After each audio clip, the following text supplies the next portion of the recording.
So if you'd like to put your hands up, and gentlemen at the back, and then think if you want to have a question, put your hand up and we'll come to you in a minute. If you can state your name, where you're from, and then a brief question, no statements, otherwise we'll cut you off. Okay. It's working? Hello. My name is Nick Webber. I'm from the International Cocoa Initiative. The question of a business case for sustainability and where the return on investment is versus the values case, and this has come up quite a lot in the last couple of days.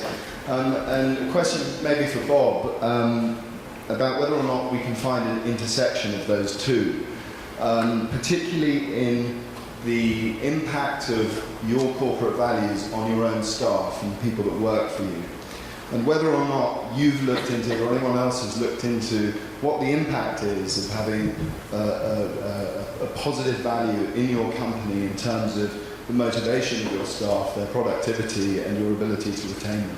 Great, thank you. It's a bit of a leading question, because I think you know the answer to this. And the answer is that I actually have the happiest staff. If I look at my staff turnover, it's like 1.6%. If I look at the customers, I have the happiest customers. I charge more than all of my competitors in the country.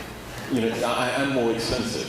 But why is it that those customers continue to come to us? It's because they see the holistic story. I don't think, I come back, it's the tyranny of the or. It's not this or this. Actually, if you do one, the other will come through. Hallelujah. If only. I think we'll clone you a few thousand times and the world will all be okay. Yes, the lady here at the table. Yeah, okay. No, it's fine. At the back first. Okay. Lady here, and then the lady at the back as well. Thank you. No, go ahead. Hi, I'm Sama from UNICEF in the UK. I'm quite interested in what the speakers think the role of government should be. Touched upon some of the issues around regulation, but what's your perspective on whether government should require companies to carry out due diligence, or how far governments should go in terms of holding companies to account for human rights abuses that occur overseas?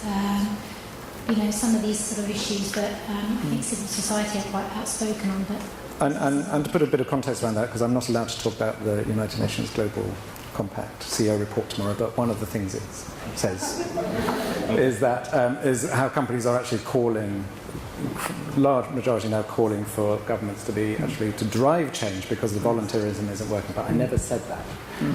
Who would like to answer? I'll take it. I think as a CEO, you normally have some sort of interaction with the government anyway, on lobbying for policy changes, for tax reduction, blah blah blah, on an effect on your own bottom line. All right.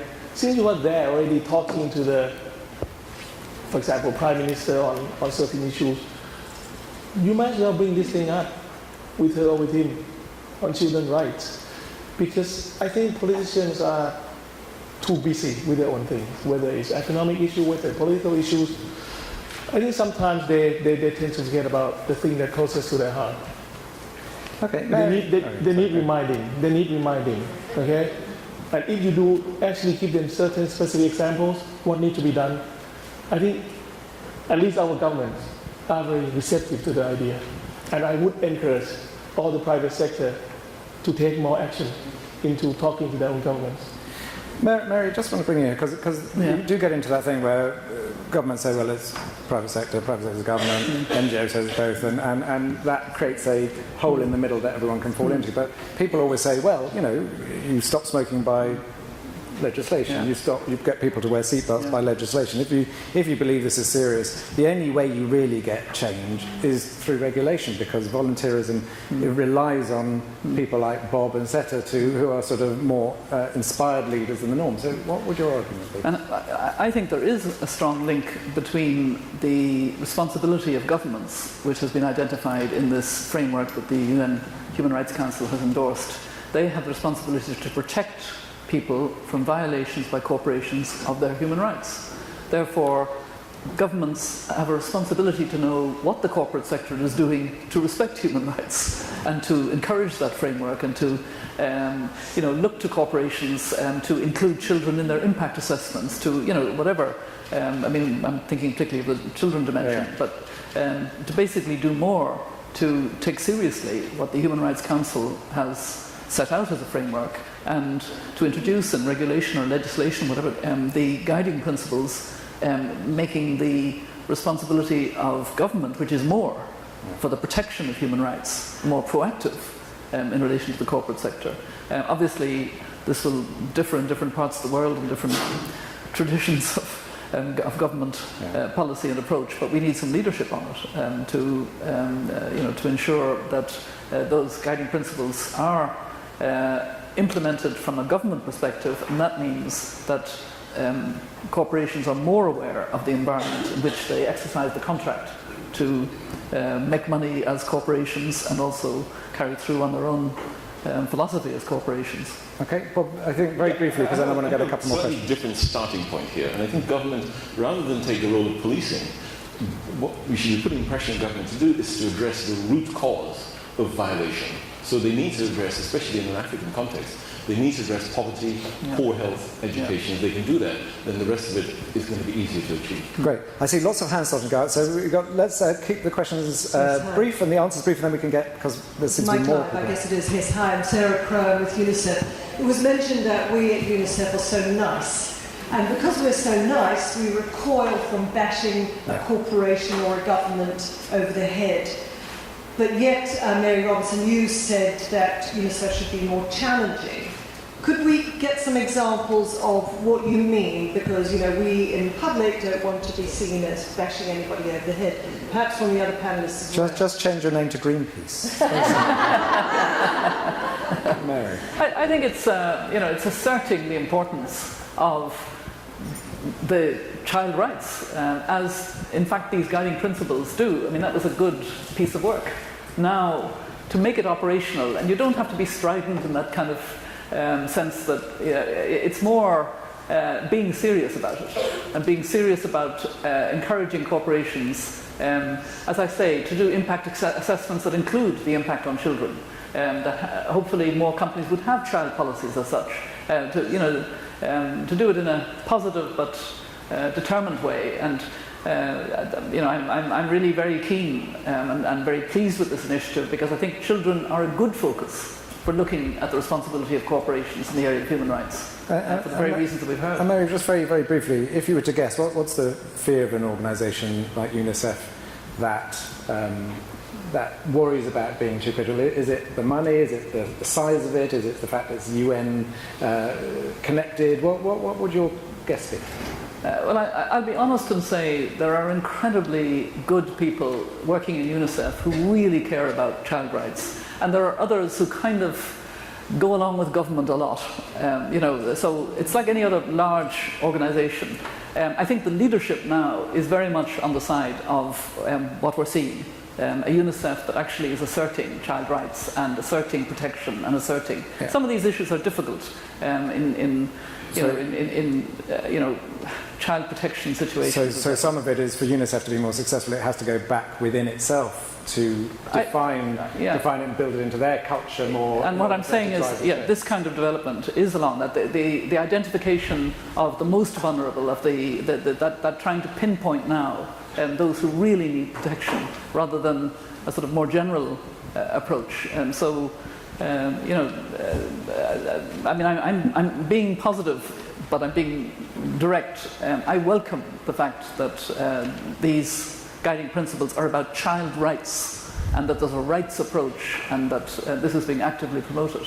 And it has varied at times over the years as to, and in different contexts, as to how strongly that is put forward. But I'm absolutely convinced it's part of the contribution of the United Nations that distinguishes it from any other body. Great, and I'll help you get out of the building alive, don't you worry. I won't let them get you. But Joe, can I say just very quickly? No, you can't, because we've got 5 minutes and I want to get some more questions. So the lady there, okay, lady here, and then the lady there.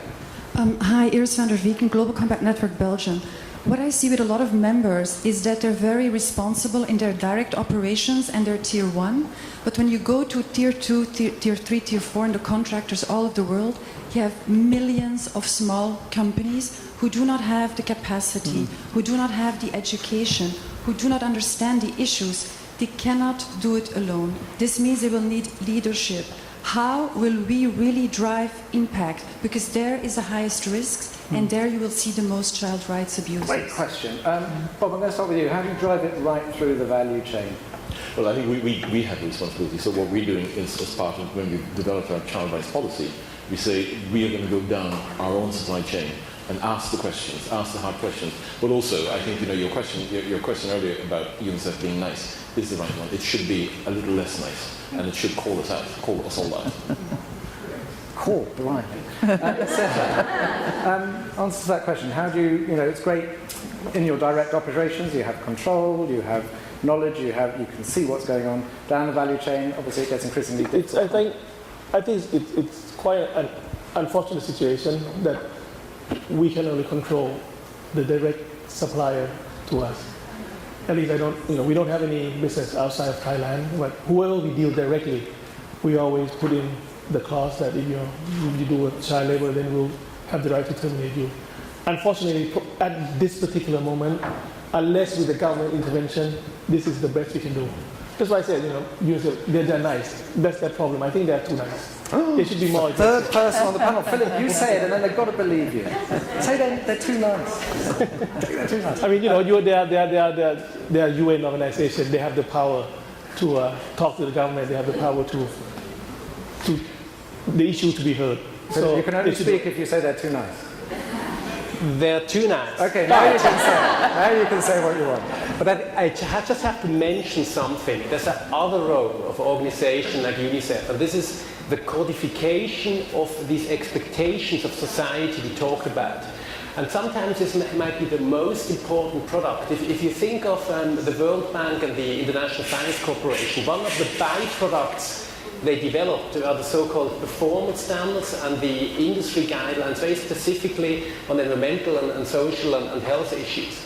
And these benchmarks are now used not only by banks, so-called equator principles, but also for this OECD multinationals guidelines. And these are real benchmarks. So you cannot, as a Western company, you cannot finance a dam, a pipeline, anything anymore without being benchmarked against this. And if these principles for children's rights become a benchmark, then the impact is multiplied. So I think this is another very important role of UNICEF, and I'm very optimistic.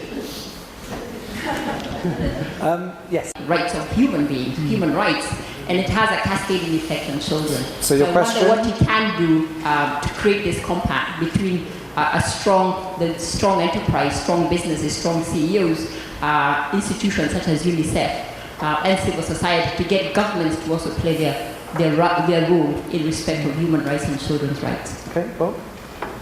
No, I absolutely agree. I mean, corporates need to do one thing. One is need to lobby government, but also we need to step up to government to say, let's help you to achieve this. So let's help you to achieve the educational goal. If you educate a child, then you start to deal with some of those issues in the longer term.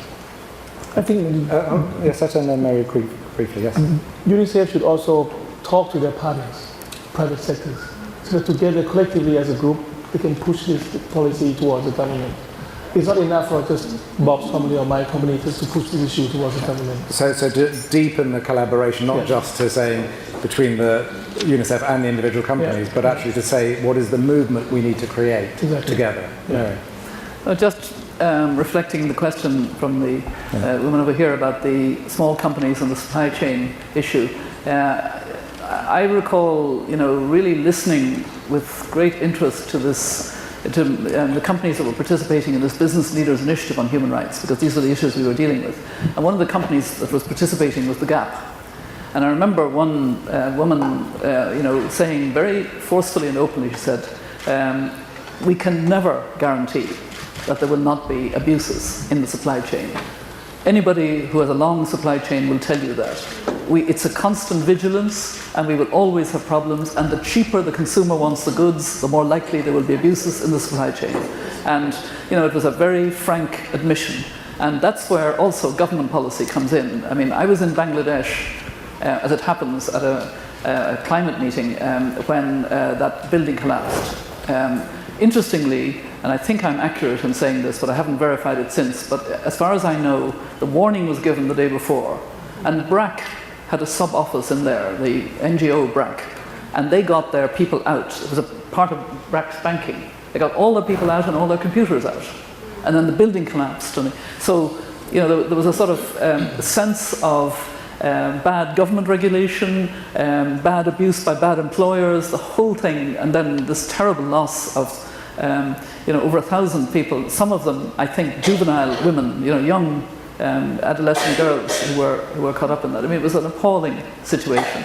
But that supply chain issue is one that requires both government and supportive assistance to small companies, not so much trying to lecture them from the outside, but trying to make it possible for them to reach the standards that are necessary and to do it in a supportive way in the supply chain. And I think, it's not easy, but I think it's very important.